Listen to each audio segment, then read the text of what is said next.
IVM.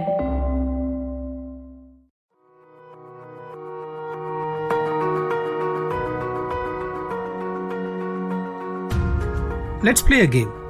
I'm going to give you 3 number sequence and you have to guess the rule that I'm following in my mind. Here you go. The numbers are 2, 4, 6. Let me give you a second there to think about the rule. Are you guessing the sequence to be 8, 10, 12? It does fit the rule, but you are just completing my sequence. And that's not the rule. Hi, I'm Prashant Uttekar, a learning enthusiast, and you are listening to the Relearning Podcast. And today I'm making an attempt to simplify confirmation biases. Let me continue with the quiz. If you're guessing it to be 1, 3, 6, it's also correct, but that's not the rule either.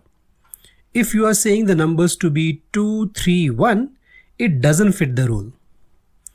6, 9, 10 fits the rule. Basically, the rule in my head is that any number in an increasing order. As simple as that. It was Peter Wasson who started using the same example in 1960 to explain confirmation bias. It was found that most of the people who took this test did the exact same thing of following a sequence and not breaking it. Let me try this again. Do you have a person whom you dislike? Let me make it easier for you. Do you have a politician that you dislike? And I'm sure that brings up many faces. Let's say this politician makes a speech. How sure are you that some of your friends who appreciates this politician will support everything that the politician said? And you, among with others who dislike the politician, are calling out the politician's ineffectiveness. Confirmation bias occurs when an individual interprets a situation according to their own pre-existing belief. Example, faith in religion is the biggest confirmation bias, where positive events like recovery from illness are called miracles and tragedies like tsunami, earthquakes are called tests of faith and belief. And at the same time, non-religious or people who do not belong to any religion will try to find a reason behind these miracles and use tragedies to solidify what they believe in. And both these individuals are testament to confirmation bias. Apologies if I have offended anyone who's listening to this. That is definitely not my intent. Let me change this to music. Visualize a nice sunset. You are done with your work, food is prepared, you have dimmed the lights at your residence, there's a nice breeze and you're sharing a moment with your loved ones. And for such a setup, what kind of playlist, what kind of music would you put? Would you go for a heavy metal, a hip hop or soft music? Our brain expects repetitions. The ability to predict is pleasurable and we enjoy witnessing what meets our expectations. Basically, our brain enjoys taking shortcuts as well. Our ancestors had to hunt. Imagine an angry animal charging towards them and they would have to decide whether to fight the animal or run away. There is definitely no time to evaluate all variables to have a fully informed decision. Past experience and instinct helps survive from the situation.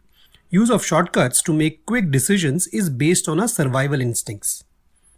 Plus, no one likes to feel bad about themselves. Confirmation bias is also called as my way bias, which makes one feel good about himself or herself. As a result, we always look for information that supports our belief than disapproving it. If you feel you are an open-minded person, well, think again. Even if you have all the facts presented to you, we all have confirmation bias. The easiest way to deal with confirmation bias is to accept it. Accept that it exists, and that helps in at least addressing the bias, one, and second, having a look at the opposing or a different view. If we look at our own lives, we have so many personalities whom we trust at the face value. So, if you come to terms with your biases and accept that those around will have their own, then you shall have a much better understanding level. This reminds me of a famous quote. The eye sees only what the mind is prepared to comprehend. I hope you enjoyed this episode. If you did, do check out the other interesting podcasts on IVM Podcast app or website. You can also follow us on social media. We are IVM Podcast on Twitter and Instagram. If you want to reach out to me, I am Prashant Uttekar on Facebook, LinkedIn and Twitter. and DA_curious_ONE on Instagram. Until next time, this is Prashant Uttekar. Keep your confirmation biases in check. Bye.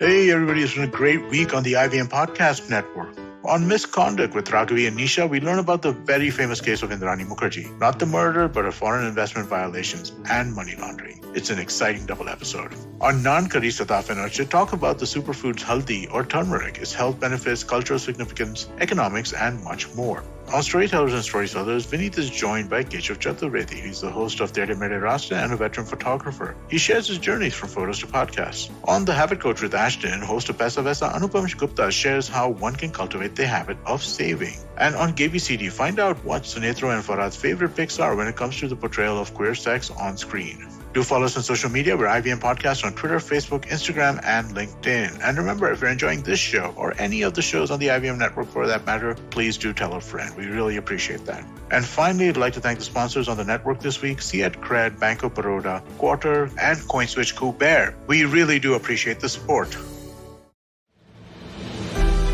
What if you could relive some of the biggest and most public feuds in Indian corporate history?